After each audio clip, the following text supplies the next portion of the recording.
présidentielle 2020 au Togo, Hbom Kodjo dénonce une campagne émaillée de violence. Contrairement au bilan positif de la campagne électorale dressée par la Force Sécurité Élection présidentielle 2020 FOSEP, avec un satisfecit général, le candidat de la dynamique Kozro dénonce une campagne électorale émaillée de violence sur toute l'étendue du territoire. Écoutez le communiqué. Communiqué de presse du 13 février 2020 présidentielle du 22 février 2020 au Togo, violence récurrente et péril en la demeure.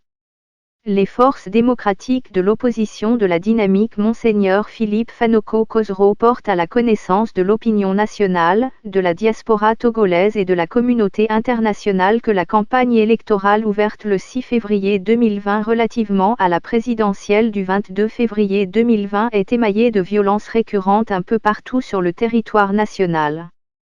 Le samedi 8 février 2020, des militaires ont en violation du code électoral pris d'assaut Omegb, le village natal du patriarche de la nation, Monseigneur Philippe Fanoko Kozro, en y intimidant les paisibles populations.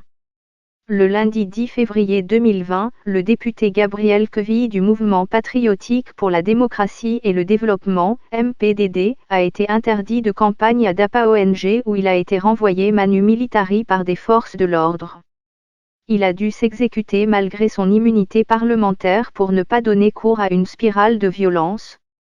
Le mardi 11 février 2020, le meeting des forces démocratiques de l'opposition auquel prenait part en personne Monseigneur Philippe Fanoko Kozro et le candidat unique désigné de l'opposition, Dr Gabriel Hbom Messan Kodjo, a été perturbé à Afagnan par des miliciens du pouvoir RP Tenir qui ont agressé les participants avec des jets de pierre. Indépendamment de ces atteintes à la campagne électorale des forces démocratiques de l'opposition, il est enregistré d'autres violences par les militants du pouvoir RP Tenir lors des meetings du candidat de l'ANC, Jean-Pierre Fabre, dans la région septentrionale, Bassar, Sotouboua. Au-delà de ces graves entorses au code électoral, Monseigneur Philippe Fanoko Kozro a été personnellement informé le 12 février 2020 depuis les USA d'un plan d'élimination physique de sa personne de même que son assistant, M.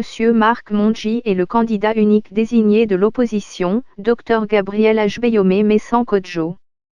Information prise au sérieux par le patriarche de la nation qui a commencé par informer les populations des desseins machiavéliques du pouvoir et les prendre à témoin. Par ailleurs, de sources bien informées, un plan de perturbation et d'agression de l'équipe de campagne de la dynamique Monseigneur Philippe Fanoko Kozro dans la région septentrionale est validé par les autorités actuelles. Ces faits graves corroborant davantage les informations selon lesquelles lors d'une réunion de haut niveau sur le Togo tenue le samedi 8 février 2020 à Genève, Suisse, les représentants du pouvoir RP Tenir notamment M. Yakole Kokou Johnson, ambassadeur, représentant permanent du Togo auprès de l'Office des Nations Unies, M. Yandoula Combat, commissaire et directeur de l'École nationale de police, Dr Aristide Niassine B, ministre conseiller en charge des questions de l'Organisation mondiale de la santé, OMS, à la mission permanente du Togo auprès des Nations Unies et des autres organisations internationales à Genève, ont clairement affirmé le plan de mise sous éteignoir par élimination physique ou arrestation du Dr Gabriel Hbom Messan Kodjo trop gênant pour la perpétuation de la gouvernance criminelle de Fort Niassine B. À la lumière de la gravité des faits établis et incontestables, les forces démocratiques de l'opposition condamnent vigoureusement la violation permanente des lois de la République et le terrorisme d'État dont use le pouvoir RP Tenir pour se maintenir vaille que vaille à la tête de la République togolaise. Elles prennent à témoin l'opinion nationale, la diaspora togolaise et la communauté internationale qu'elles invitent à prendre la gravité de la situation pour intervenir sans délai afin d'éviter le chaos projeté sur le Togo par les forces rétrogrades et subséquemment l'extension de la carte des conflits en Afrique de l'Ouest. C'est ici le lieu pour les forces démocratiques de l'opposition de réitérer leur profonde gratitude au G5 et au Saint-Siège pour leur particulière attention aux légitimes revendications du peuple togolais.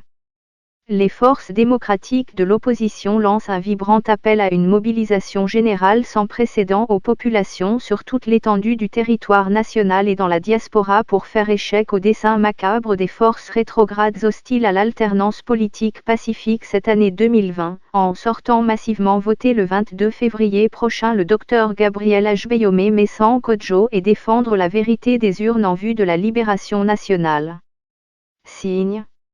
Dr Gabriel Ajbeyome Messang Kodjo, candidat unique désigné de l'opposition.